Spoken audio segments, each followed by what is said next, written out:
ప్రభుత్వ భూమి అని చెప్తున్నారు పెద్దలు. ప్రభుత్వ భూమి అయితే దొంగల్లాగా ఎందుకు పోతున్నారు? అందరికీ దొంగల్లాగా ఎందుకు పోతున్నారు? ప్రభుత్వ భూమిలోకి అర్ధరాత్రి పోయి దొంగల్లాగా జేసీబీలు పెట్టి దొడ్డిదారిన పోయి పిల్లలు ఆందోళన చేస్తుంటే వారితో మాట్లాడకుండా దొడ్డిదారుని ఎందుకు ఈ ప్రయోగాలు చేస్తున్నారు? నెంబర్ 1.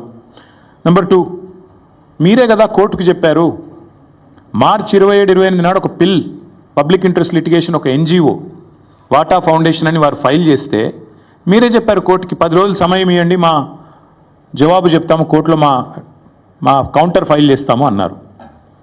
మరి ఆ 10 రోజులు ఏం పడిపోయిందని వాళ్ళ బుల్డోజర్లు పంపి అర్ధరాత్రి అపరాత్రిని లేకుండా ఉన్న చెట్లన్నీ కూలగొట్టి అక్కడున్న పశువులను చంపేసి అక్కడున్న పక్షులను గూళ్ళు చెదిరేటట్టు చేసి ఈ 10 రోజులు దొంగల్లాగా ఎందుకు వ్యవహారం చేస్తున్నారు? ప్రభుత్వ భూమి అన్నమాట నిజమే అయితే ఎందుకు ఈ దొంగ వ్యవహారం?